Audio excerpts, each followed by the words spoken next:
Imagine, it's January 19th, 1936. You're on an archaeological dig, sifting through heavy, wet sand south of Cairo, modern-day Egypt. Sweat glistens above your chiseled jaw. Your piercing eyes dart back and forth from behind 1930s rounded glasses. Ballooned trousers encase your tiny pre-weightlifting legs. You're searching for something familiar, yet unknown. It's hot, unlike the weather back in England. The white linen on your loose button-up tunic gently ripples against your stomach. What the fuck, dude? Who is this for? Who is this for? Are you imagining it? Are you picturing it? Yes or no? Yes. Okay. The white linen on your loose button-up tunic gently ripples against your stomach, leaving... Who is this for? Leaving a sweaty imprint of your hard abs stamped into the front of your shirt. Wait. So whoever this person is has skinny toothpick legs because it's pre-weightlifting, but chiseled abs. Yeah, and that's not all they have. You catch your colleague admiring your physique from across the roped-off section of the dig. You exchange a knowing glance and grunt in frustration. Suddenly, your sifter catches an empty buttonhole and exposes your large, full breasts as they jiggle. You tug the tool away from the coarse, natural fibers. Just then, the sand clears in your cache and you see it. A disc with 3 hook lobes encircling a hollow center. It's something shaped like a modern piece of machinery. It's the Sabu Disk.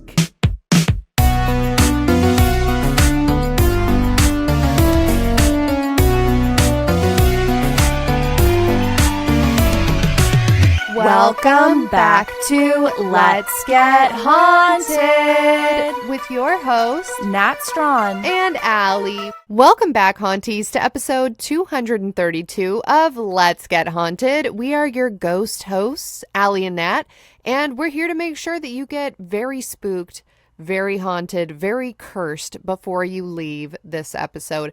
And haunted season, spooky season is creeping ever closer. So I'm very excited to see what you have for us today, Nat, to get us in the mood. I feel like as soon as summer ends, I'm ready. I'm ready for Halloween. Yeah, I'm so excited. The leaves were falling today. It was like a little bit cooler. And I started feeling like, ooh, a little goblin. Like it's time to get the wool out. I can just feel it, you know, just like oversized vintage blazers, like holes in socks. Like that's autumn for me, is just like used old clothing. Does that make sense? Yeah, I mean, it's been hot as balls over here. I was in the valley yesterday and it was 105 or something. So definitely not feeling cool and cold yet over in Southern California, but this office is freezing for whatever reason. So I'm in my FDR era, like my Franklin D. Roosevelt era. I've got a blanket covering my legs so that way you don't know what I look like, and it's keeping me nice and toasty. Okay, guys, the episode that I have for you today, I just learned about this, all right? And I feel like the ones that I just learned about it, I'm not a fucking expert, okay? I just learned about this. I feel like those are always fun episodes because we're really just unpacking what it is that Nat learned. And as, you know, I was learning about this, I encountered a lot of words I had never said out loud. And I apologize if some of these words are mispronounced. I'm doing the best I can. If you've never listened to our show, this is how it works. We're not experts. We just research something. Yeah, and we tell you all the crazy rabbit holes we went down. And so today, we are going to go down this rabbit hole of anachronic artifacts. Now, first off, I want to thank Saime or Saime on Reddit for recommending this episode. Second off, I want to thank Ryan, who is going to be editing this episode for me. You guys, I have 2 children. Life is crazy. There's a 3-hour time difference. We're putting out more Patreon content than ever before. And for my specific episodes now, I am using an editor. His name is Ryan. Woo! Everyone wish Ryan luck, because I was like, please, you got to make it seem like Nat edited it. You know, it's got to be brain rot. It's got to be the perfect amount of chaos. And, you know, it's really hard to get like the brain rot technique just perfect. And so, Ryan, we're really betting on you, and I just believe in you. Third of all, you might be wondering, what the hell is an anachronic? Is this a type of weed formulated especially for anorexic people? Wow. Yeah, make Hold them for hungry. laughter. That's helpful. Anachronic is kind of a tight name. Yeah, anachronic. I like that. Anytime I hear anything related to the word anachronism, I think about the Dresden Dolls. I've talked about this before on our show. They were a band that were relevant at one point in time, I think when I was in high school, and then turns out apparently they're crazy weirdos and not good people. I don't know. This is just what I've been reading on Reddit lately. I had completely forgotten about them, and then saw something on Reddit, and I was like, whoops, another childhood memory besmirched. That was my exposure, my very first exposure to the word anachronism. And I'm assuming here, and I could be wrong, that anachronic or anachronic, however it's pronounced, because I don't know, is an object that is very, very old, but seems almost like it was placed there from the future. Like something that should not have existed during a certain point in time, and yet there it is. So that is a great guess. Anachronic or anachronic? Someone is going to be like, I couldn't handle listening to this episode because they were mispronouncing. Here, let's figure it the out. words. It's an adjective describing something that is out of chronological order or outdated and belonging to an earlier time. The related noun anachronism refers to a specific person, object, event, or custom that is placed outside of its proper historical period. You guys, this is an educational show first and foremost. Anachronic pronunciation, here we go! Turning it all the way up so we can hear. Anachronic.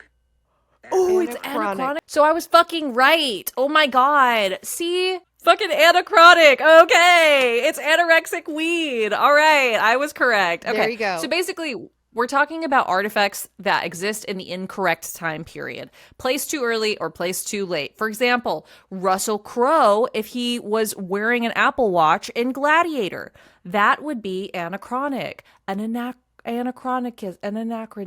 Yeah. It would be what we're talking about. Also, it would just be fugly, all right? A moment of hate for smartwatches. I understand. They add value for people. Okay, I know people are like dying and they need to know their heart rate and they need to send it to other people. And so what? Sometimes things save your life and they're ugly. Now, we're going to start with my favorite one. Everyone, Aly, you included, close your eyes, okay? And if you can't close your eyes because you're driving or at work, close your third eye.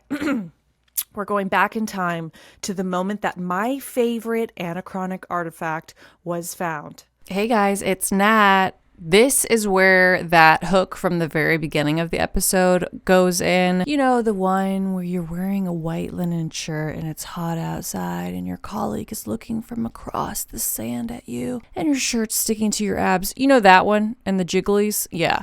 So I'm not going to re-put it back in here, but just pretend that you just heard that. All right. So that was an example of like how this disc could have been found, because I felt like it just really was going to get us excited about the episode, but that's not actually what happened. What happened is that January 19th, 1936, same date, there was this British archaeologist. His name was Walter Bryan Emery. And he found this disc thing, but it was in this necropolis of Saqqara, which is the largest group of Egyptian tombs built in antiquity. And all of these tombs date back to 3000 BCE, aka the early dynastic period of ancient Egypt. And the tomb that this was found in consisted of 7 chambers. This was found in room E, which was like the central burial chamber. So it was meant to be like part of the main part of the tomb. And it was found next to Sabu's skeleton, which it would have originally been buried in a wooden coffin, but over time had, I guess, disintegrated. And so that's what happened. But honestly, I thought my intro story was just a little bit more colorful and exciting. Now, what was the name of the archaeologist who found it? Because I need to look at him and see if his large heaving breasts were exposed. Walter Brian Emery. Now, he was wearing balloon trousers. And he was wearing little round glasses, but I did take some liberties with the shape of his breasts and size. Who knows? Maybe he had some massive jugs under there, but as far as I can tell, that's the not. best part about 1930s fashion is you really don't know what anyone has going on underneath their 14 layers of tweed. Wow. Very good. Okay, so I am opening up this picture that you have labeled the Disc of Sabu, and this is very interesting. It almost looks like a hubcap on a vehicle. Right. For those of you who are not watching the video version of this episode, if you'd like to see key images from this week's episode, you could head over to @Let'sGetHaunted on Instagram. We post a corresponding photo dump every single week, and you can flip through them with us in real time. Otherwise, just imagine a hubcap, because literally that's what it looks like. The only other thing it might kind of look like would be something that you stick an umbrella in, because there is this little center portion, like a beach umbrella looking receptacle. But yeah, everything else just looks like a hubcap. It's very weird. What am I looking at? Okay, yeah, it is weird. To me, it kind of looked like, I don't know, like the old-timey film thing that you would see them play a movie through, where it's like... Yeah, film and it's like- canister. Yeah, or exactly. So they don't really know exactly what it is. There's been a lot of guesses as to what it is, because it's about 24 inches in diameter and 4 inches high. The stone is a type of silt stone. Okay, so it's really delicate and it requires a lot of skill to like carve it out. And that literally looks like something that would have been poured into a mold or something. It doesn't look like something that would have been carved, right? And so in Egyptian history, we do see this type of stone being used as like a vessel, like a jar, right? Or something that you can carve intricate little hieroglyphic carvings into. And there's some examples there in the Dropbox that will be up on the screen as well. But people hypothesized, okay, this is probably a mixing tool for grains or like meat and water, fruits, etc. It's a way to mix together things. Other people thought maybe it was like a lamp, like an oil lamp of some sort. Like you pour something in the middle or set it on fire. I don't know. They were just making guesses.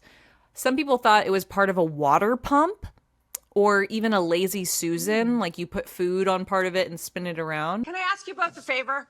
Can you please not use that term, lazy Susan? It's got racist and sexist connotations, and I'd really prefer you just not call it that. Whoa. Lazy Susan? Yes. Who is that racist towards? Susan's? And then other people say, no, it's for rope storage or even rope making. But if you look at, I have another picture there that's of modern day pump impellers. And that is what a lot of people thought it looked like. They were like, okay, this is part of a water pump because it looks like what today modern day pump impellers or whatever those are called look like. And there's going to be images of those up on the screen. Do you want to talk about how it kind of looks like a modern day pump impeller? Yeah, I mean, it does look similar. So this image that Natalia is putting up on the screen right now is 2, 4, 6, 8. It is 8 different kinds of these pump impellers. They look like propellers, and they are made of what appears to be metal. Maybe some of them are made of something else. They're mostly metallic, but some of them are also red.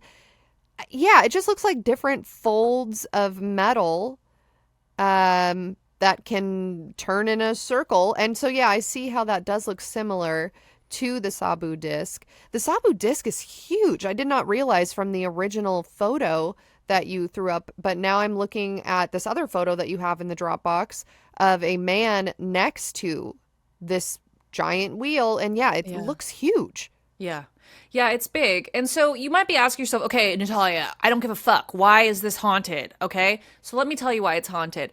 Emery, the guy that found this thing, he never admitted to knowing what it was for. And at the time, he was like the expert on finding shit in Egypt. And he like wrote these books about Egyptology and his discoveries in archaeology at the time. And those like pieces of literature still form a large basis of the bibliography that experts today use to discuss ancient Egypt and like archaeology and the findings and stuff. So he's the expert on this, and he's never said, oh, I know exactly what this is for. Now, the artifacts that were inside of this tomb from when it was shut had to be at least 5,000 years old. So that means that this thing is at least 5,000 years old, but it could be way older than that. It could have been something that was already thousands of years old that they put inside the tomb 5,000 years ago and sealed it. Now, this 5,000 years ago when this tomb was sealed, this was a time when most tools that were being used were stone or copper. So delicate craftsmanship like this on material like the stone that this disc is made out of would have been really, really difficult to make. And so it stands out. A lot of people who have like looked into the disc say that hypothesizing that it would be some sort of mixing tool is like downright silly because it's a really fragile type of disc. And so prolonged use of mixing would just wear it down very, very quickly. And actually, when they found it, had some pieces that were missing and they had to kind of like put it all back together. So that shows you that, you know, it's a stone and it's just sitting in a tomb and it was already like falling apart. Of course, if you're like mixing stuff with it, it's going to disintegrate even faster than that, right? So scientists and archaeologists were super interested in this disc because they were like, okay, it's made of something that's not super durable. It's like expertly crafted at a time when people didn't really have tools that could make like this precise and like delicate type of thing. Some people thought that perhaps this thing was a wheel, but here's the crazy part. When this disc was created, it was created 1,000 years before the wheel was ever even introduced to Egypt with the invasion of the Hyksos in 1640 BC. So this thing is like anachronic, right? It seems like it's out of place. And people are trying to figure out, okay, you know, was this put in like after the tomb was closed? Is this like a hoax? Is someone playing tricks on us? Like, what is the deal? And other people are like, no, this is evidence that the ancient Egyptians had advanced technology that we didn't know about. So there was this other archaeologist at the time. He might have also had large heaving breasts, but we don't know because the evidence does not include those types of physical descriptions of this man. But his name was Cyril Allred. Now, he thought that this stone actually was probably a copy of a much older object that was made from metal. He didn't know why they would reproduce this copy, but he believed that the original piece that this was a copy of was part of a much larger frame. So he thinks that this disc that was found in this tomb was actually a reproduction of a metallic flywheel used by ancient aliens in an interstellar machine of some sort. Ooh. Yeah. Well, he doesn't actually, we don't know if he believes that, but a lot of people take what he said and is like, okay, so this must be what it is, right? This must be what that means. Because essentially he's saying like, okay, this had to have been significant enough of an object that they would go through the trouble of trying to like remake this out of this stone that's difficult to carve, et cetera, and then it's going to be buried in this very prominent special place. Like it definitely holds value. It's right next to the body, you know? So they knew, according to Cyril, that it had some sort of value, but maybe they didn't know what the value of it was either. Hey guys, it's Nat. This year I am the room mom for my kids' school, a podcaster, chronic shit poster, champion equestrian. We don't have time to talk about it. And I still somehow find the time to maintain a round, supple ass through Pilates and a well-rounded diet. Sometimes I literally don't even have time to eat. Then I'm not going to be a good mom. I'm not going to be a good partner. I'm not going to be a good podcaster. And I'm going to lose my round, supple ass. I'm not sacrificing my gains for anyone. And that's that's why I use Factor. Factor helps me stay fed. Factor has chef-prepped meals that are dietitian approved and they land right at my front door. Nothing could be easier than that. Factor has so much variety, including premium seafood choices like salmon and shrimp at no extra cost. They also have diet options to suit your wellness goals, like their new Mediterranean diet options that have healthy, good-for-you fats and lots of protein. 97% of customers say that Factor helped them live a healthier life. I use Factor when I don't have a lot of time. Like right now, I've got to work on my gains, but I also need to work on spooky decorations for the home. Eat smart at factormeals.com/letsgethaunted50 and use code letsgethaunted50 to get 50% off your first box plus free breakfast for 1 year. That's code letsgethaunted50 at factormeals.com for 50% off your first box plus free breakfast for 1 year. Get delicious ready-to-eat meals delivered with Factor. Offer only valid for new Factor customers with code and qualifying auto-renewing subscription purchase. Thank you, Factor, for sponsoring this episode, and now back to your regularly scheduled haunting. So, apparently in the 70s and 80s, some researchers in Cairo made a replica of this disc, and then they took it and they put it on a wooden pole and they spun it around really fast. Then they sent sound waves at the disc, which would hit the disc and begun to spin into an infinity-shaped energy field. Once they had the infinity-shaped energy field up, the researchers took different materials and threw it at it and found that the materials stayed suspended in that shield. Now there's a real phenomena called acoustic levitation that causes objects to be suspended in midair against gravity with high pressure sound waves. Do you know what that is? No. Okay, we're gonna watch it because this shit is crazy. We're gonna watch this video. It's called Acoustic Levitation by the Argonne National Laboratory, uploaded September 12th, 2012.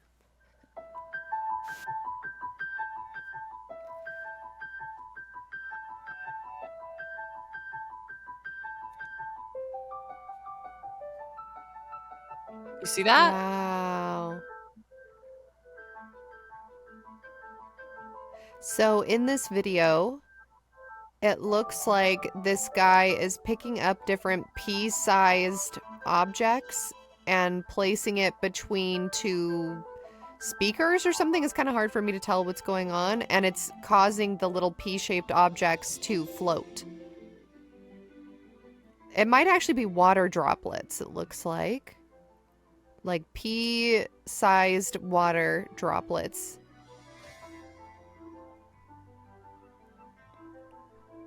He's adjusting the sound waves. That's crazy to me. Isn't that crazy how they're just floating there? Doesn't that make you kind of spin out and think oh, what if our whole universe is just vibrating between these sound waves and we're all just suspended in the, you know what I mean? That's crazy. What if we're just at an alien rave in front of the subwoofer and that's our whole existence? Yeah, that would be pretty cool, honestly. I guess it does make sense because if you think about it, yeah, if you do stand in front of a loud speaker and there's a bunch of sound coming from it, it can blow your hair back, at least in cartoons. So, yeah. So I guess if you could adjust it between, adjust the sound waves between two speakers, it could cause something to float. If it was light enough, which I guess is what they're showing. Yeah. I mean, okay, god damn it. The nerds are going to be actually, the subwoofer is moving air, and so it's different than acoustic levitation, because acoustic levitation is about the sound waves. Right? Isn't that what you were going to fucking say, nerds? Okay. Now, here's a crazy theory.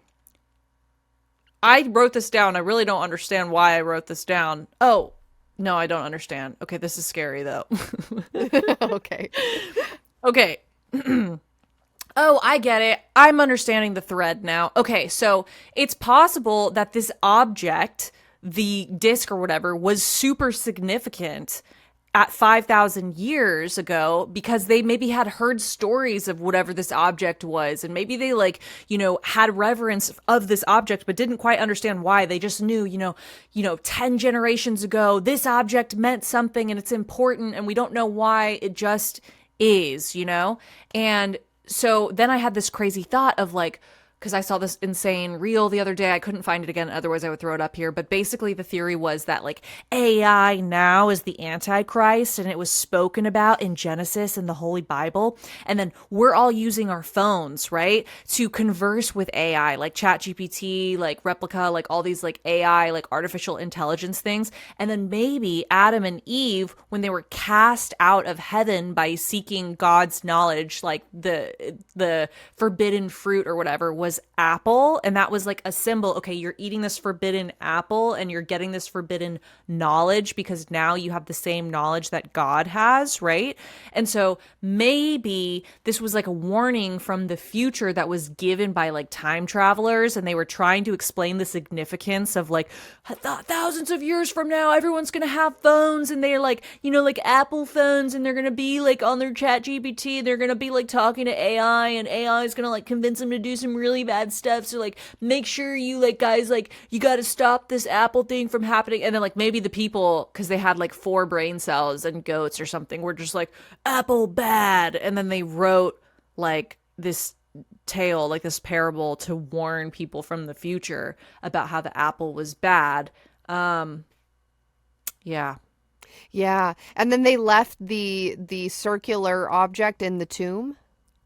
Well, yeah, because I was thinking maybe like a long time ago, they were like, look, we're time travelers from the future. You guys have to invent this thing, whatever this thing is, in order to invent time travel. Like, this is a piece of technology that's going to send you on to the Industrial Revolution or whatever. And maybe they just couldn't quite replicate it, or they didn't quite understand what they were doing, but they knew it was important. So they buried it with that dude because they were like, you do something about this in the afterlife because we don't really get it. Yeah, I think anachronic artifacts are super interesting in that way because it's like, okay, if you were from the future and time travel exists and you wanted to go back in time to see some specific event, but then things went horribly wrong and your hubcap, your quantum hubcap blew off your UFO that you were driving and it just burst into flames and went inside of this pyramid, never to be recovered again. I don't know, that's like a cool idea. And maybe I'm sure you have other examples too, so I'm just really interested to hear what other examples there are because my mind is spinning and I don't know, because there's the theory of time travel. Maybe that's how these artifacts end up in places that it seems like we're not advanced enough to have the object. Mm-hmm. Or it could be that there was an ancient civilization that was super advanced, but then got wiped out for whatever reason. And this is what remains of that ancient civilization. Mm-hmm. Or an alien from a different world, planet, universe decided to phase in and they left something behind as a clue, perhaps, like you said, to set us on some sort of cosmic scavenger hunt that will eventually result in us joining the Intergalactic Federation. Yeah. Okay. Or also could be like a glitch in the space-time continuum, or like a Mandela effect from like switching timelines, I guess. Okay, so now let's go to number 2. All right, this is called the Baghdad Battery. The Baghdad Battery. Aly, have you ever heard of the Baghdad Battery? No, I have not heard of this before. Was there a Duracell battery found in Baghdad? I mean, as far as I'm concerned, yes. Okay. So in the 1930s, this was like the heyday of finding shit for some reason. You'll notice that like a lot of these things we talk about in ancient Egypt, it's like the 1930s and people are super about it. We've talked about in a different episode, I think it was about like King Tut, how like at this time period, everyone was super into Egyptology. And if you look back like at like 1920s Art Deco fashion and stuff, it's kind of got like Egyptology like sprinkled in there. People were about that ancient aliens life, okay? And then I don't know, we lost it all. Nothing lasts forever. I'm sorry, I can't be perfect. Yep, that's exactly what happened. Okay, so 1930s, heyday of finding shit. There's this guy, his name is Wilhelm Koenig, and he was an assistant at the Iraq Museum. Now, while he was at this museum, he noticed a few jars in this museum, and he was just like, whatever, they're jars. But then he looked closer at him, and he realized that maybe these weren't just some old, boring jars. Maybe these were actually batteries used to electroplate metals, because while he was working, he had seen several really fine, tiny little silver objects from ancient Iraq plated with very thin layers of gold, and he theorized that these might be electroplated. So in 1938, he authored this paper hypothesizing that this one jar called the Kujut Rabu jar might be a galvanic cell used for electroplating gold onto silver objects. What Too the long fuck didn't does that read. mean? Yeah, Yeah, what does that I know. mean?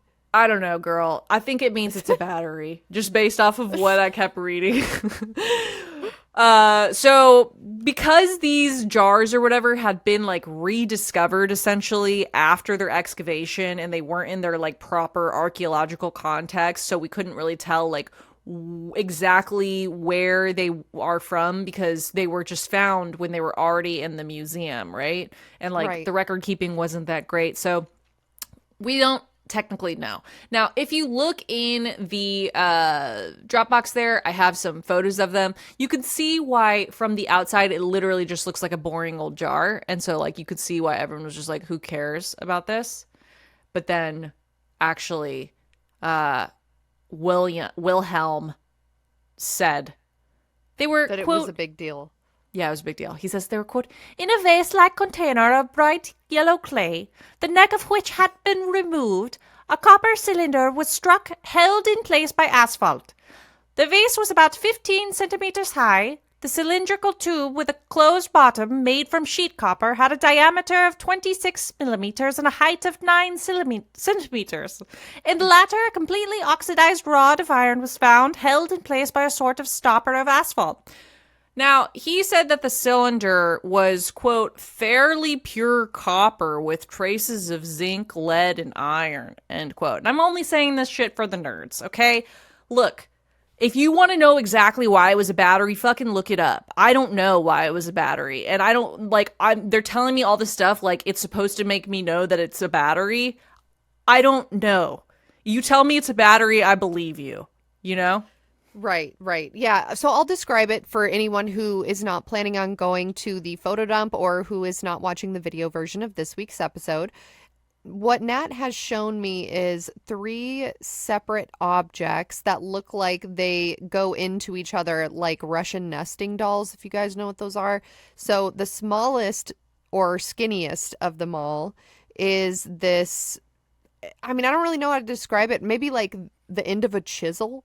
You know, like it's like a long metal thing. It's pretty skinny. Then it looks like it goes inside of this sushi roll looking object that is apparently also made of metal, but also looks like it could be like super dark green seaweed exterior of sushi. And then there's a piece of pottery. It looks like a vase. In this one diagram you sent me, it says that the vase is 14 centimeters high. And it doesn't look remarkable at all. It's just like a vase, literally. Yeah. And then it looks like somebody cut the object in half for a photo, or maybe made a recreation that shows what it looks like sectioned in two. And so you can see that these were inside of each other like Russian nesting dolls. Right. And so what they would do is they would fill the jar with like a type of agent, like an acidic agent, and like wine or vinegar or I don't know, like lemon juice, something that conducts electricity. And then those things in the middle, I guess, like get angry and like create electricity. Girl, like I said, I don't care. I don't care how it works, guys. Please do not educate me on this. I literally do not care. Okay? I just had to look up how many inches that is because I'm American. So I guess it's 5 to 6 inches tall, a clay jar, copper cylinder, iron rod, and asphalt seal, like you said, filled with an acidic liquid like vinegar, wine, or lemon juice. that could, in theory, generate a small electrical charge. God, that's so cool. Like, that's just so cool that an ancient person made a battery using a vase. Yeah. Like, they had a vase, they had lemon juice, and they had copper or iron, whatever. And they were like, great, put them all together, and sometimes it'll shock my penis or whatever it was for. I don't know. I can't imagine what it would possibly be for. Well, yeah, so that's like, again, why is this haunted, Natalia? Why is the battery haunted? It's haunted because Wilhelm believed that this battery dated between 250 BC and 224 AD, which was a time when the empire was illiterate, and yet they made a battery. But there's this other guy, his name is St. John Simpson. He worked at the British Museum, so we're supposed to trust him. And he said that the record keeping from the original excavation was not great, and the evidence of that range is weak. He places the pottery more between like 224 and 640, but I'm like, okay, but it's still a fucking battery from the year 640? Like, that's still crazy. A crazy thing, right? So people got super pissed off about this. Like, they were like, yeah, okay, it's a battery, but like, let me prove to you why it's actually not that interesting, because some people are just fucking boring. I don't know. So there was two media reports. One was in 2003 and one was in 2004 that stated that the corrosion of the metal and the tests that they took on all of this stuff indicated that there was an acidic agent such as wine or vinegar present in the jar, but they said they didn't have like sources of information of where they got that from. They just like Got it. came up with it. And so then a bunch of people were like, well, they said that there was like acidic whatever in the jar, but they didn't say how they came up with it. And so that's like, what? Okay. So then people got mad, I guess, because they were like, they're not giving us all their secrets. Maybe they have a secret source, guys. Maybe there's a time traveler there that's just like, trust me, bro. All right? Yeah. Yeah.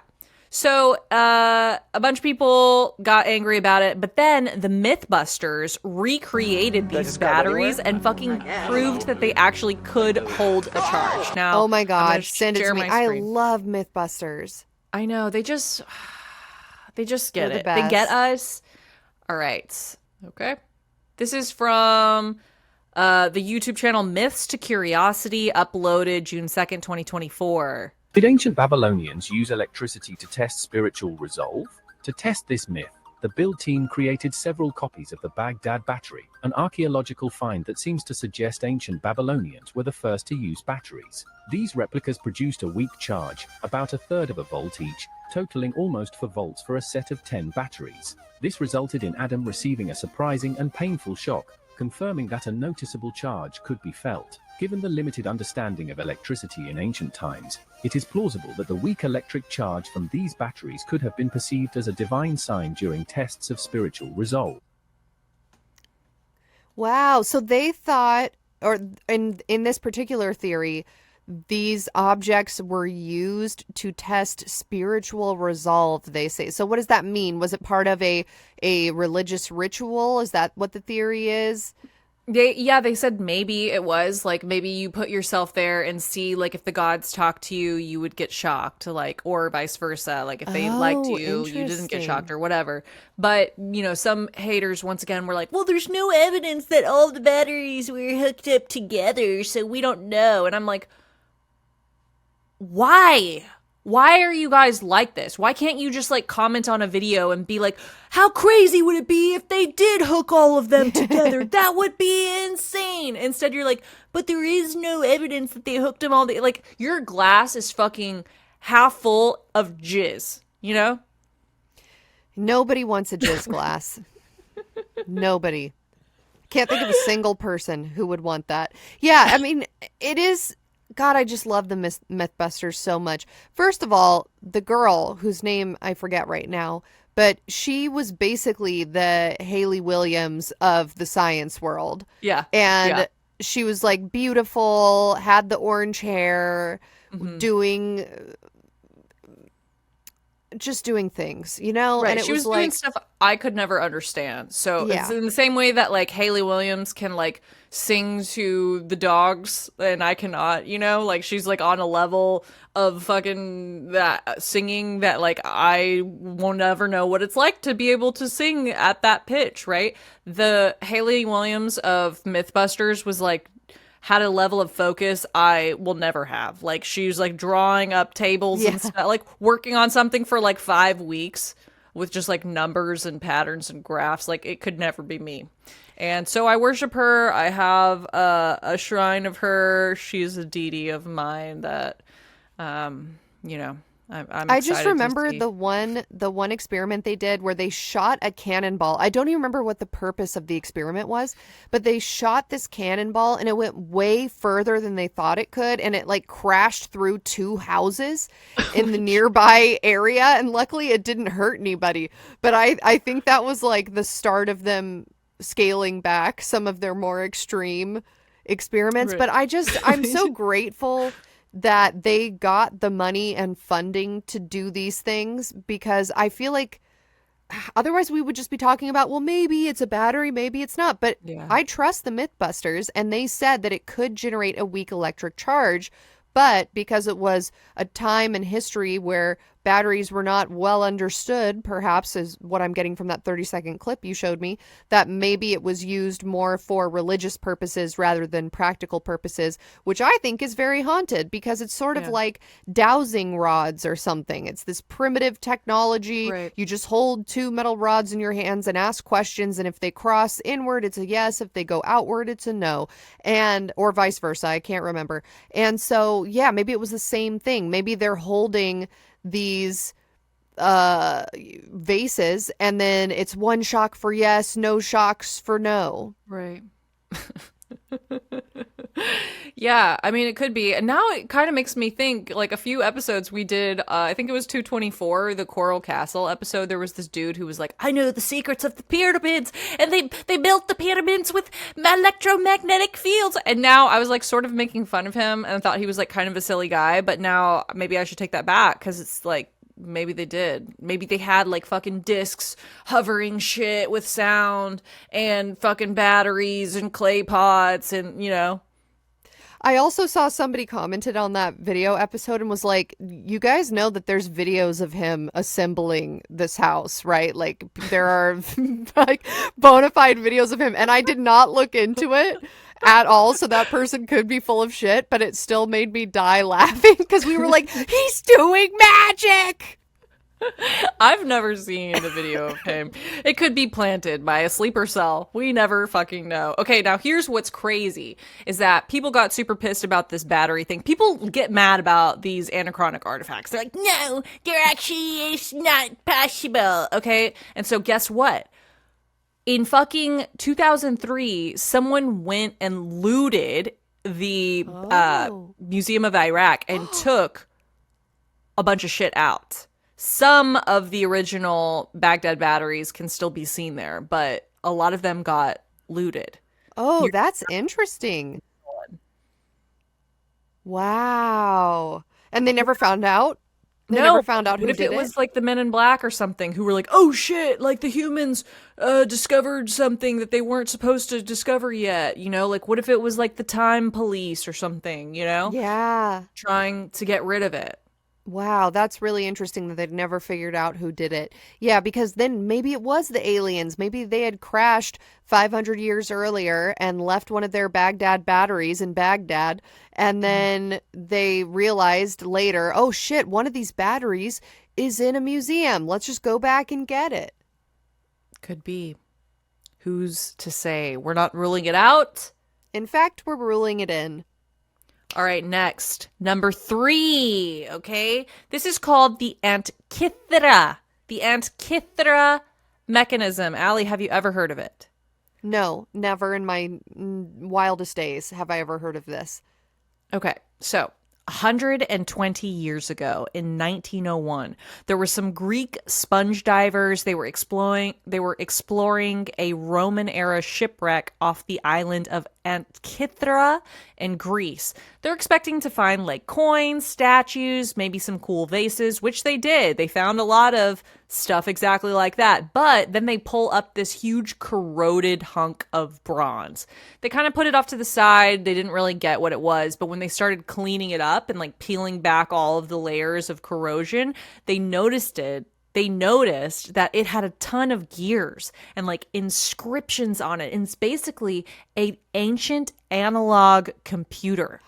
It was a machine that predicted eclipses, lunar cycles, Olympic games even, and it was built around 150 to 100 BCE during the Hellenistic period.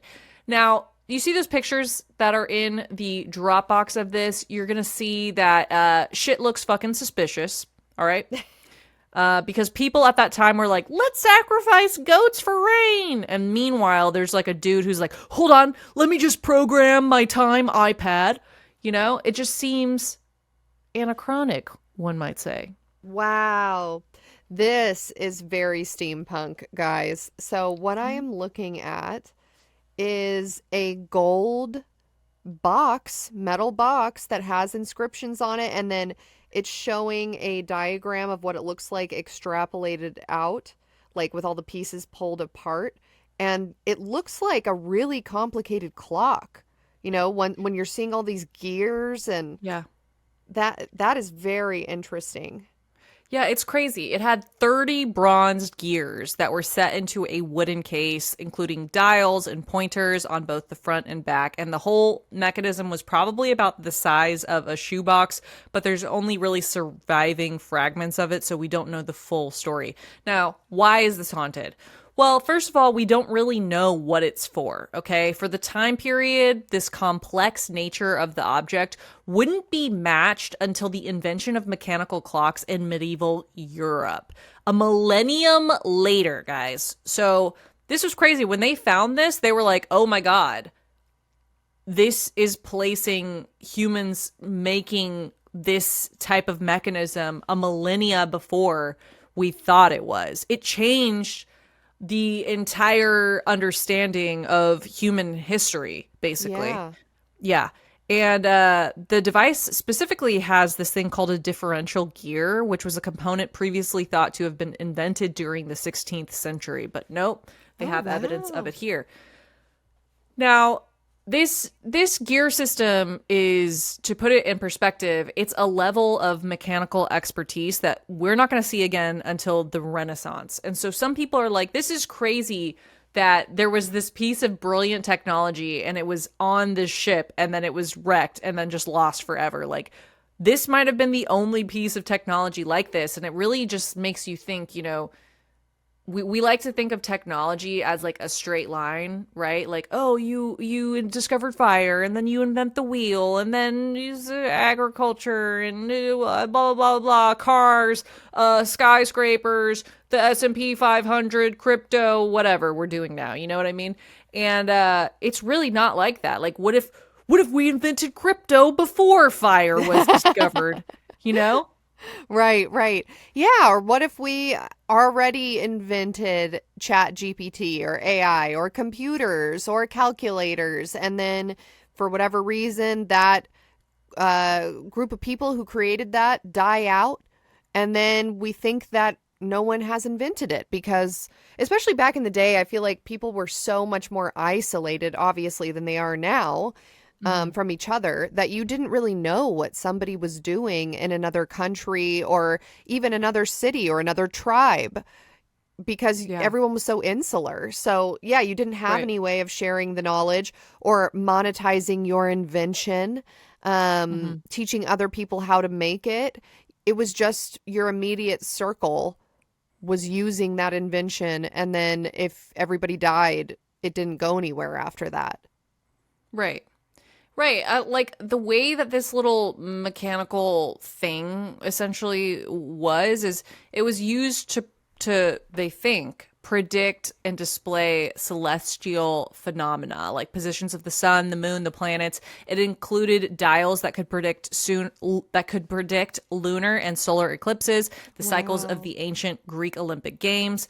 But they thought perhaps it was too complex and fragile for sailing because like ancient navigational tools of the time were simpler and more hardy or robust, so they wouldn't break because like sailing was, you couldn't have like little fragile things. They would get lost or broken. People thought it was too complex to be an educational tool too. So they're thinking basically like, why would the ancients need so much information about the cosmos and predicting locations of planets, moons, and stars? Like, were they trying to predict the next time a portal would open? Ooh. Or like maybe the time travelers were like, here, use this and it will tell you, when exactly we're going to come back or how to, get wherever you're going.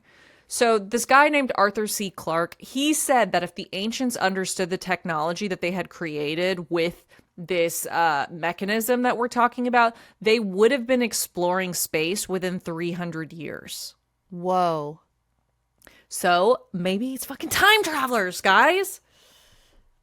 Kind of seems like it. Look, the easiest explanation is always the paranormal explanation, which is why that's what I go with every time. It's way more likely that an ancient alien dropped down a cosmic calculator into the hands of a sailor that was drunk with scurvy and then disappeared through a time portal. And then now that guy's got this super cool technology. Also, to go back to what you were saying earlier, yeah, it does make sense what you were saying about how maybe people thought this is too complicated to have on a ship. It's impractical because doesn't sea salt corrode everything? Like, isn't that kind of what people say about if you live by the beach, your car will rust way faster than somebody that doesn't live by the beach? So maybe the fact that this was metal, brass, whatever it was, maybe they were like, oh, it's getting gummed up with sea salt. It's getting gummed up with rust way too quickly. So fuck it. We're not going to use it anymore. It's not practical. Ooh. The skeptics are always like, yeah, but if there were time travelers, like, why would they give this information to the people? And I just always think, like, you guys forget how horny people get when they've been traveling for a really long time by themselves. Like, imagine this time traveling thing has taken, like, I don't know, like years, right? Like, what if they're, like, stuck in goo with their consciousness or something for, like, 6 months?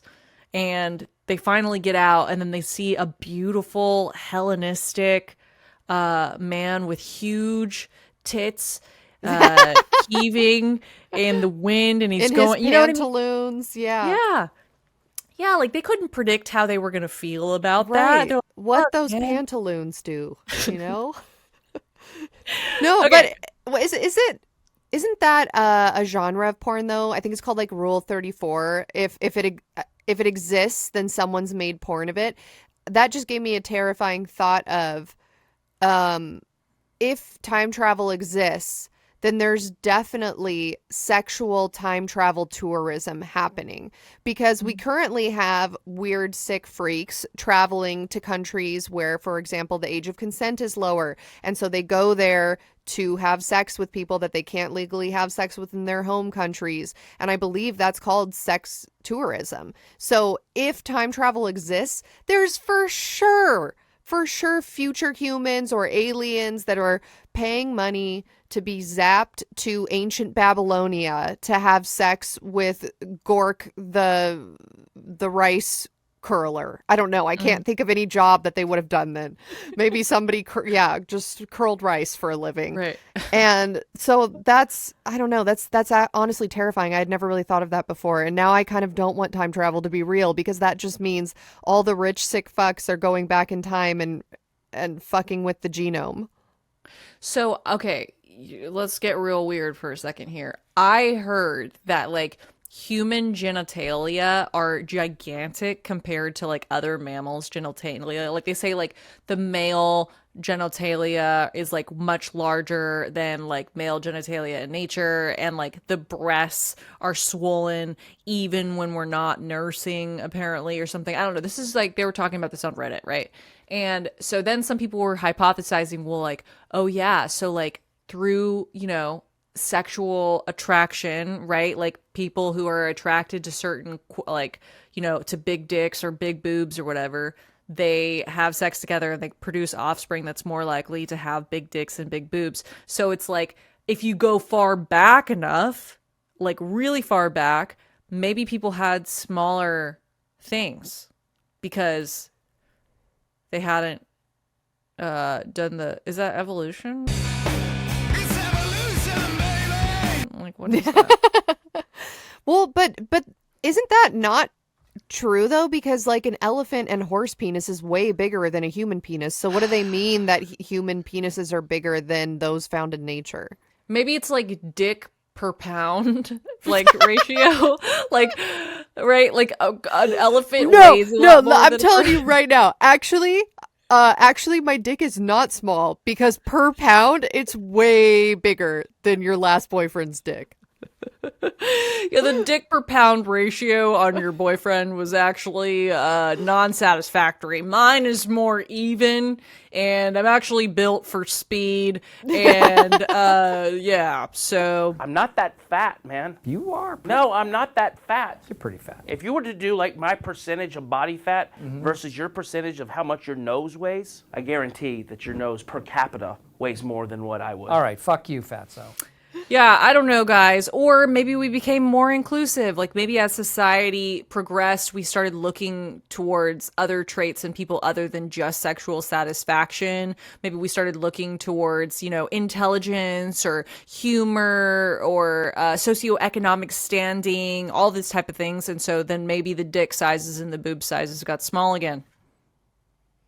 Nobody can ever know for sure, but it sounds fake because an elephant penis is for sure bigger than a man penis. But you're right. Maybe it's some sort of... Honestly, that just sounds like a Reddit post that a guy wrote and trying to be like convince his girlfriend that actually his penis is great. And so he's like, Right. look, this article, this scholarly article that someone posted to Reddit, definitely wasn't me, actually says you should be very impressed by what I have. Dude, do you know what the dick shot is? No, I saw it on the Notes app. For those of you who don't know, Nat and I have a shared Notes app for personal hauntings for Patreon, and I've seen that on there. But I feel like, I don't know what is going on with your man's friends, but they are constantly talking about ways to increase their penis size. I feel like you had previously told us about like a penis pump. Then there was something about like a gas station boner pill, and then I just saw another thing on there.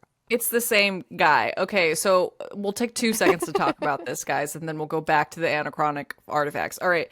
So, my husband has this friend who's like real obsessed with having a big dick, and occasionally he'll get like really fucked up and like send pictures of himself like in the hospital, like doing crazy shit, and he has like a really big dick, and you're like, this is really alarming, but at the same time, I understand why this photo was sent, because this needs to be seen by people. This is like Rasputin, it just, we had to cut it off and put it in a jar because people need to know about this. Okay. So the same dude is like the one who told us about this thing called the dick shot. Apparently it's $12,000 and they put filler into your pee-pee and they can increase the girth by 4 inches. You know what? I have heard of this, and I have heard that it's not a good idea because I guess some people, like it can, what's it called? An occlusion, where you no longer get blood flow to your penis anymore if the filler migrates and cuts off any of the veins or arteries that go through there, and then your penis will just wither and die and get chopped off. So, okay. Well, I thought it sounded real cool. I was like, whoa, dick shot. All right. I guess you can't win them all. You can't win them all. Fashion is pain. Yeah, I'll leave it at that. Yeah, but long story short, if you guys want to see something really haunted, go look up like the dick shot on Google. I can't remember what it's called. Maybe it's called like the fallow shot or something like that. Look it up, and there's a bunch of before and after pictures of it. That's all I'm going to say. It's scary.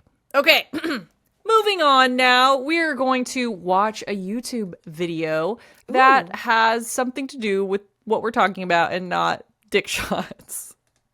I'm ready. To calculate the cycles of the cosmos being the sun, the moon, the planets against the stars, and wind it forward 10 years, and you can know where the sun and the moon is going to be and where the planets are going to be. The question of why the ancient Greeks created such a device has plagued experts since its discovery.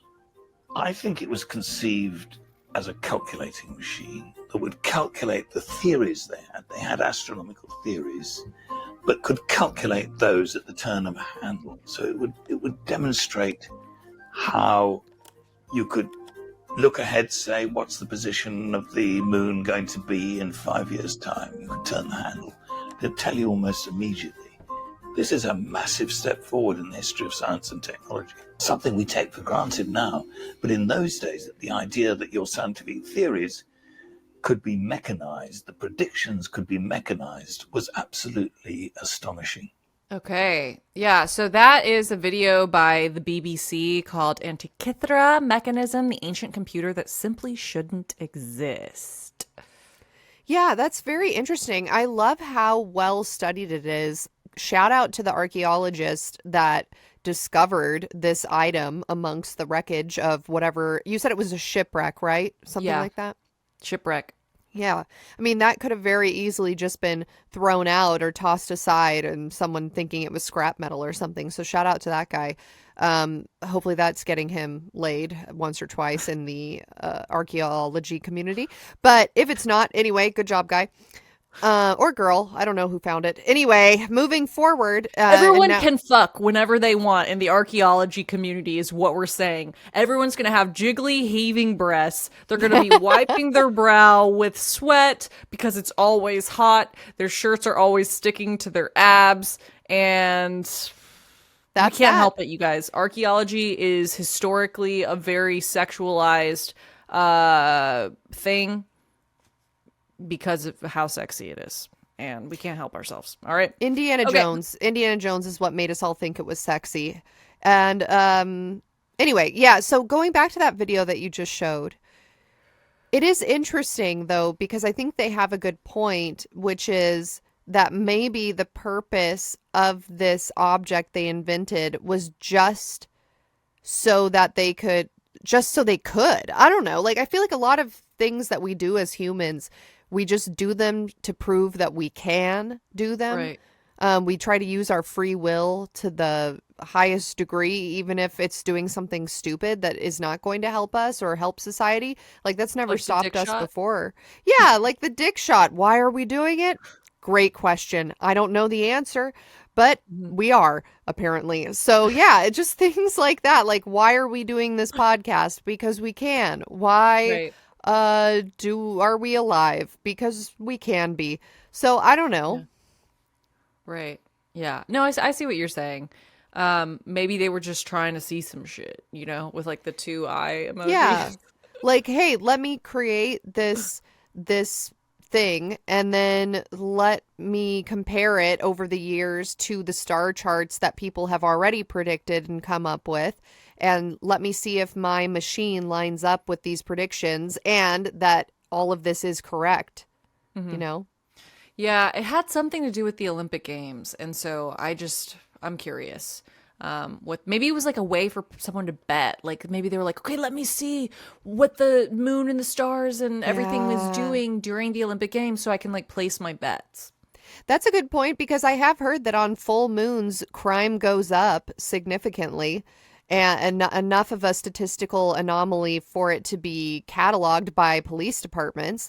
So yeah, I guess if you had an Olympic game going on underneath the full moon, maybe like people would be more savage to each other. Like they would be more motivated to win. They'd be acting a little bit crazy. That's crazy too, because yeah, like the horses get crazy when there's a full moon, and I've always thought maybe it's just because they like can't sleep as well because it's like too Yeah, 'cause light it's outside. bright. It could Yeah, be. but maybe it's something else. All right, number 4, the London Hammer. Allie, do you know what the London Hammer is? No, I don't. Again, it just sounds like a porn name. So, So you might be thinking, is this a hammer that's located in London? yeah, that is what I'm thinking. And I'm, based on what you just said, I'm thinking the answer is no. No, it's a mind bender because it's actually London, Texas. Okay. What? London, Texas, 1936. Once again, 1930s. What Why is is all going this on? happening? Yeah. I know. I feel like the time travelers went crazy in 1936. Like they were going nuts. There's a couple, they're hiking, they find this rock. The rock looks kind of weird. It has like a big wooden stick coming out of it. And they're like, this is kind of weird. It looks weird. So they take the rock, they take it home, and it just sits in their house for a while.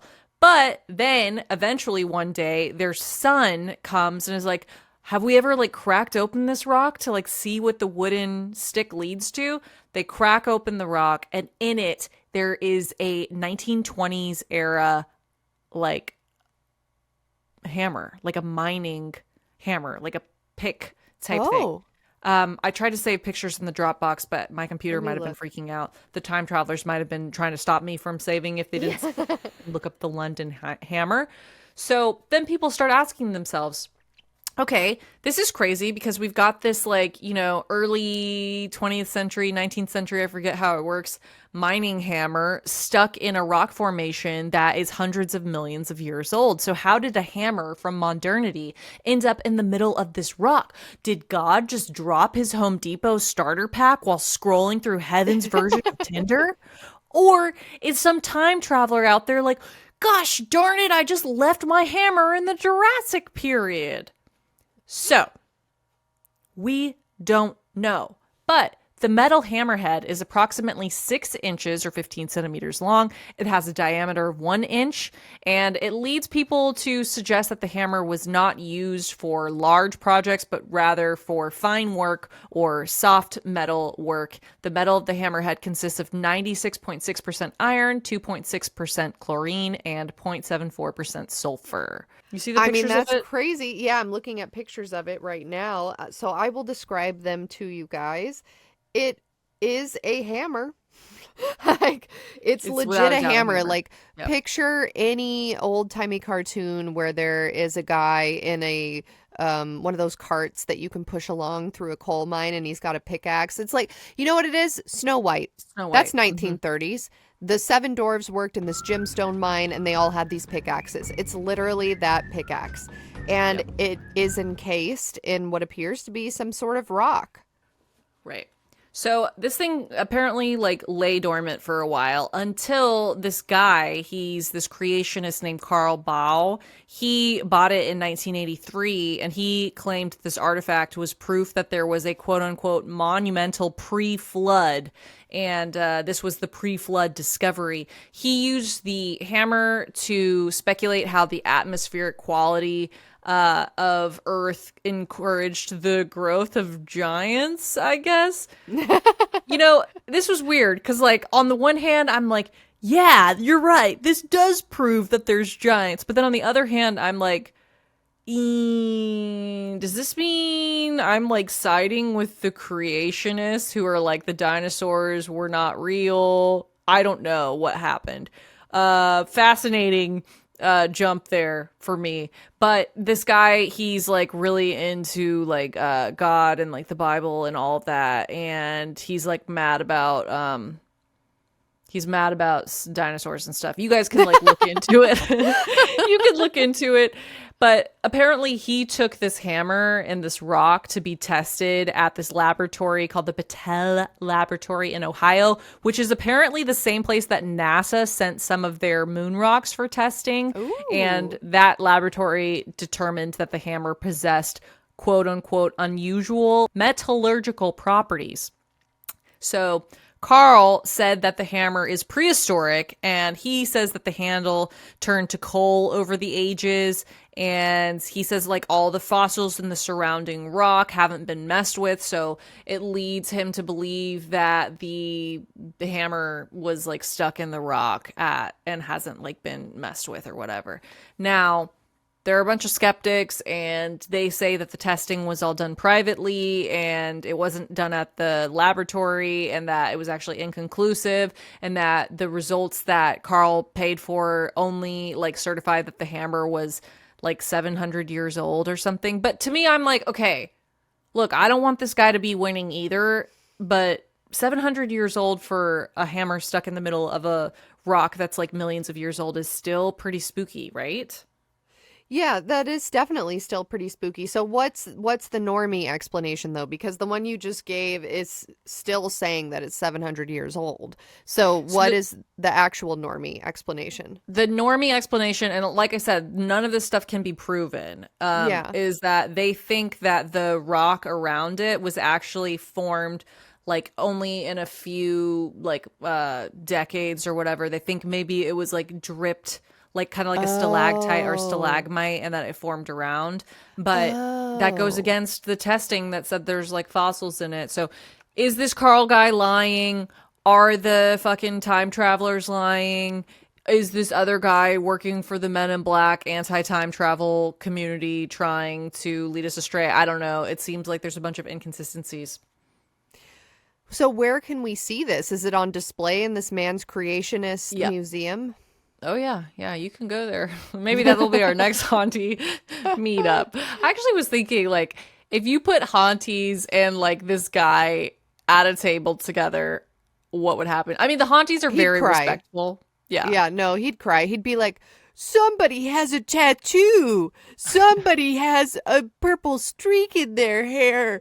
This goes against everything that I know about how the dinosaurs are fake. Yeah. Or, like, I feel like if it was a South Park episode, he'd try to play it cool. You know, like, he'd also have, like, dyed hair and, like, piercings and stuff. And he's like, I'm here to show you that creationism is actually cool. And then he's like, like, making out with, like, a dude and stuff like, see, I'm inclusive. The dinosaurs were actually angels. They were humans wearing dinosaur suits with their big wings. Yeah.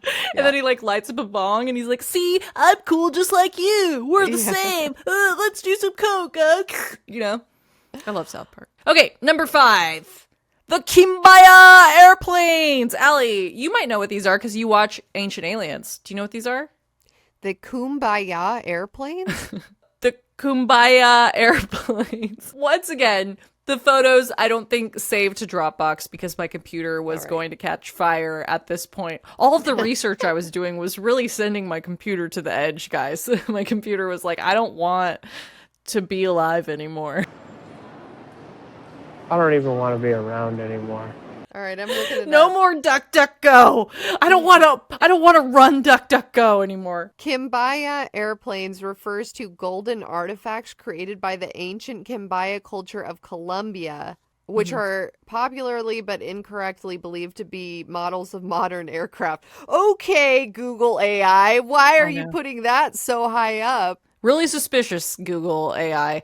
Okay, so these are gold figures, and they were part of a larger collection of, like, a bunch of, like, you know, fucking snakes and, like, whatever, lizards and frogs and stuff that were golden. But specifically, these ones that look like fucking airplanes, like fighter jets, stand out. And, like, the skeptic perspective is like, yeah, but you're only talking about those, and you're not talking about the fish and the birds and all of that. Yeah, no shit. We're not talking about that shit, because it doesn't look like a fucking fighter jet, you idiot.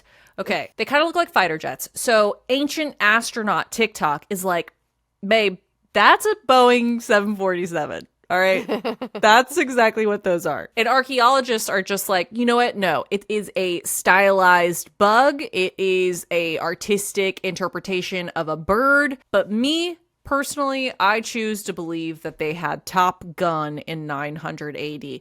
Now, people are mad because these were featured on Ancient Aliens, so people get real triggered over these. The skeptic perspective is that they're just like stylized, artistic, whatever. They're not actually planes. But then there were some people who recreated these exact same shapes, and they like scaled them up to see if they could actually fly, and they did. They flew. And then there was this one guy on YouTube who was like, well, of course they're gonna fly. They're modeled after birds, and birds fly. And I was like, God, what would you ever stop to think perhaps that birds were modeled after planes first because ancient spacecraft could fly? And so then someone put into their AI simulation overlord, hey, can you make like a flying object that's also like living? And then they made birds, and also birds aren't real. And Birdsaren'treal.com. Yeah, I'm looking at this golden trinket, which is something that I would absolutely buy for myself. I'm a big fan of trinkets. And my first thought when I saw this was that it looks like a manta ray. But I don't know if they have manta rays in wherever this was created. And manta rays are the birds of the sea. They are. Yeah, it looks like a manta ray, but again, it also looks like a plane. It also looks like a spaceship. It also looks like a rocket. It also looks like a UFO. Right. Moving on. Number 6, guys. This is our last one. Stay with me. This is called the AIUD aluminum wedge. So this is a wedge, and it was found in Romania. It's a very puzzling archaeological artifact because it's made of aluminum alloy, and it was discovered in Transylvania around 1974. What happened is that they were digging, and they found 10 meters deep in this like geological layer alongside mastodon, which I think is like the giant shark maybe. Next to those remains that were 10,000 years old, they find this fucking wedge that is made out of aluminum. But the problem is that aluminum wasn't refined until the 1800s. Okay? So how did it get down there with the 10,000-year-old mastodon? Yeah, that is crazy. Mastodon is a band that my boyfriend really likes, so I know what it is, and it's a like woolly mammoth creature. Oh, okay. Which is not unlike a giant shark, in the sense that they both have ceremonial significance. Okay. Yeah, I think isn't the big shark the megalodon, which sounds like mastodon. Yeah. Okay. So this wedge, I'm looking at images right now, and it literally looks like a wedge. Yeah. It has a hole in it that looks like it was drilled, and yep, I see that it was found next to mastodon remains. Right. So that's kind of crazy. Skeptics say, okay, well, actually, it just probably fell off while they were off of something while they were digging, and just landed next to the mastodon. But the non-skeptic perspective is like that this thing has a patina layer, which is like something that only happens after something has been exposed to air for a very long time. And so it simply couldn't have. It simply couldn't have. If you really stop to think about it, it simply could not. So what was the wedge? What's the believer perspective of what this wedge is? I'm sorry if I missed it. Can you retell me? What do they think it was a part of? We're unsure.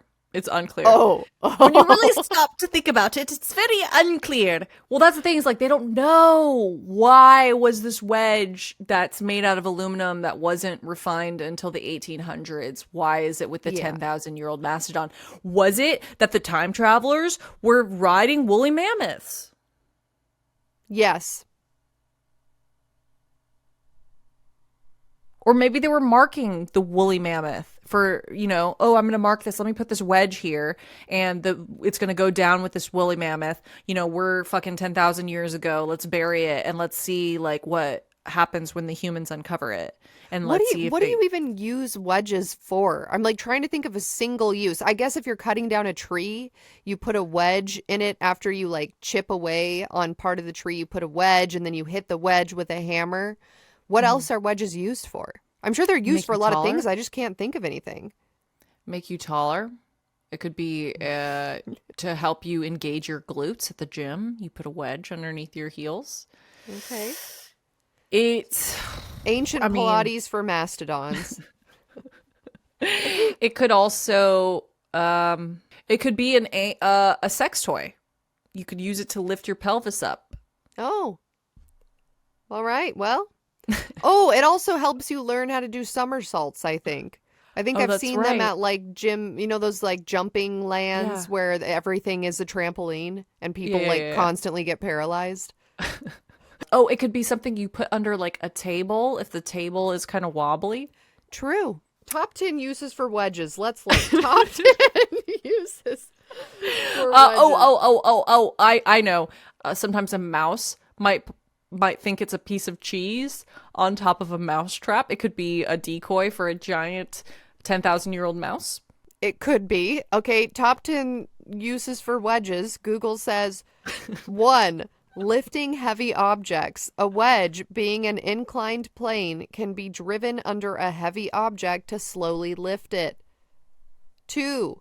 Splitting objects, which we already talked about. 3. Securing objects, can act as a doorstop. Oh my doorstop. God. It was a doorstop. A doorstop to the portal of the time travelers? It was a doorstop to an ancient laboratory where they made other Wow. doorstops. Oh my God, they invented capitalism too? Yeah. Whoa. Hell yeah. Whoa. Well, if you want to see this aluminum wedge, it is preserved in the National History Museum of Transylvania in Romania, and it's crazy because its dating and origin remain a subject of ongoing debate due to lack of comprehensive scientific data and independent verification. Guys, that's my episode. Before we end this episode, I just want to say, if you find a USB stick inside of a pyramid, DM us immediately at Let's Get Haunted.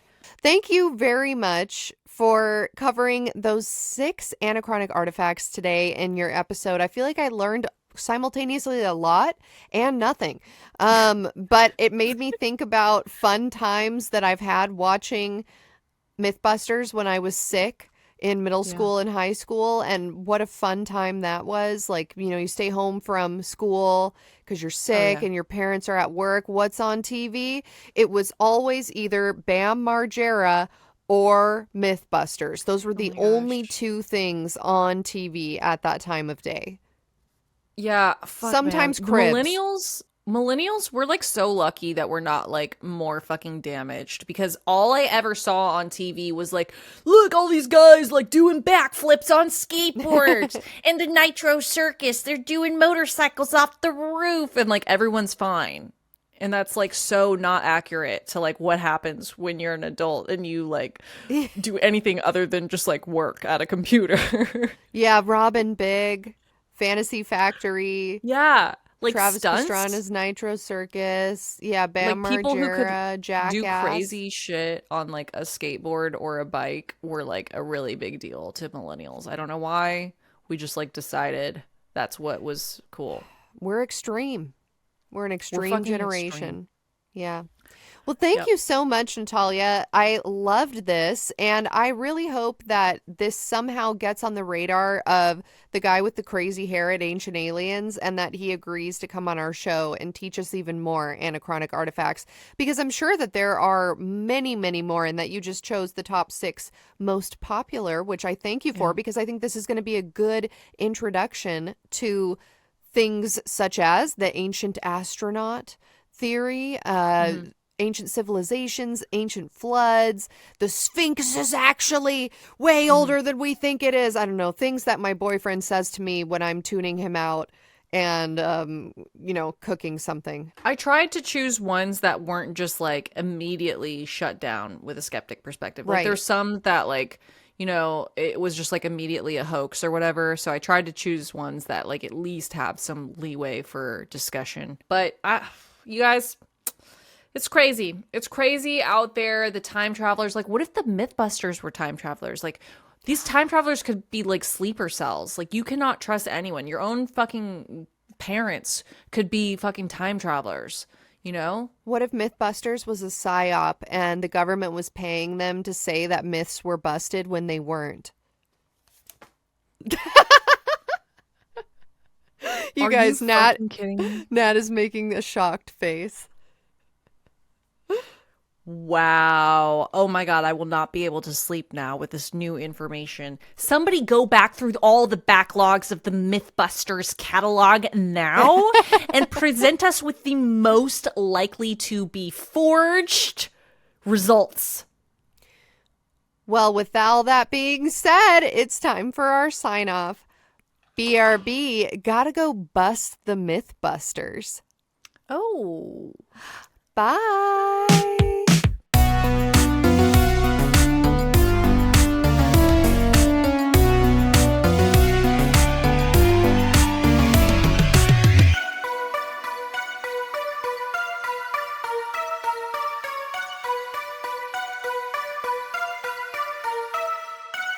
What's up, guys? It's Nat here for the closing credits. If you're new here, stick around till the very end so you can hear the secret password and have your shot at being entered into the raffle to get a top secret, super valuable, 4 to 6 of a kind object that Ally's gonna design for you, hopefully, or maybe it won't be. You'll never know what it's gonna be, and that's the most exciting part, okay? Otherwise, welcome to the closing credits for episode 232, Anachronic Artifacts. This month, we would love to give a warm, heartfelt thank you to our Patreon donors from the month of July 2025. Letters A through H. If you want to become a donor and hear your own name shouted out on a future episode, head over to patreon.com/C/Let's Get Haunted. And you're not only going to get a shout out, but you're going to have access to episode extras, minisodes, personal hauntings, live streams, and much, much more. Don't forget, our free tier is where we unbox stuff that you guys send us into our P.O. box.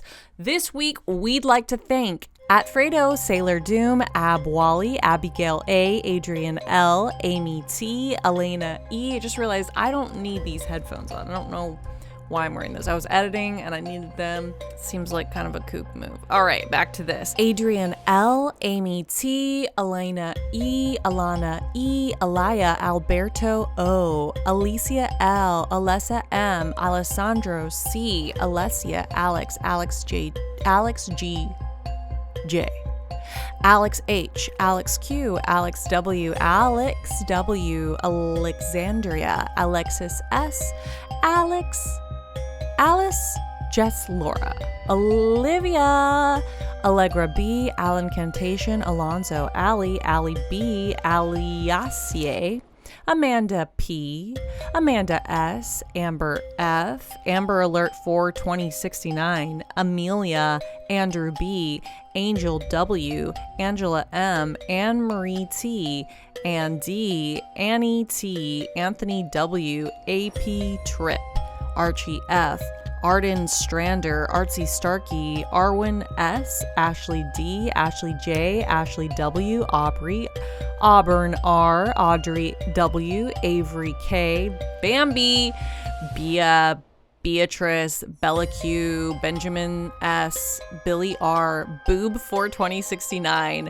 Bookstiff Managed, Boozy Ghoul, Bradley M, Brenna L, Bree E, Brianna C, Bree P, Brielle, Brittany S, Bronal, Brooke, Bucket M, Caitlin D, Cal E, Callum H, Camille Zakat, Captain LC, Caroline L, Cassidy M, Cassie L, Kathleen R, Celeste L, Cetus, CG, Chatty Watty the Puddin' Patty, Chance the Reaper, Chanel C, Chaotic B, Charles C, Charlie M, Cheesy, Chelsea S, Cherry D, Chicken, Chloe H, Chloe L, Christina T, Christopher M, Christopher O, Christy H, Shrayuta, Coraline, Corruptive Jade, Christian P, Criley, Crystal C, Cursed Gravy, Dan the Blacksmith, Dana C, Dania SNC, Daniel D, Danny T, Daff, Desi S, DiGiorno Flocka, Dodie, Doralee N, Droz, Echo R, Ed B, El Duderino, Elizabeth P, Ellen W O M, Ellie, Elowen B, Emily, Emily B, Emily H, Emily O, Emily R, Emily W, Emily C, Emma D, M Storm, Erica M, Erica A, Felicia G, Fenrir U, Frank D, Fred H, Freddie F, Fresh Z, Gabrielle, Ghoul Girl Taylor, Ghost of 7-Eleven Grandma Painter, Haley C, Hollier L, Hannah RK, Hasbro Ouija Board, Haley G, Haley A, Hexylvania Snow, Hugo A, and Hunter S. Thank you all so much for being patrons. We love making extra content for you guys. If you like our show and you want to support us, the best way to do that is to slide into our Patreon. And recently I was able to install this beautiful sound paneled wall behind me. I'm not totally done redecorating yet, so I don't want to reveal everything, but y'all, I'm in a real room. Look. So I want to thank everybody so much for giving us the opportunity to be able to buy these soundproofing squares, because those things are not cheap. I don't know why that seems like a huge scam, but apparently they're not cheap. We're just very, very, very excited about the future of LGH with you guys. I love you guys. The secret password is Jiggly. Comment Jiggly on the Instagram photo dump for this episode, and you will be entered into a raffle. And you guys, the end of the year is coming up soon, and I'm excited to draw your name out of that big bowl. So get to typing out that secret password. Mwah, mwah, mwah, mwah, mwah. Love you, bitch. Bye.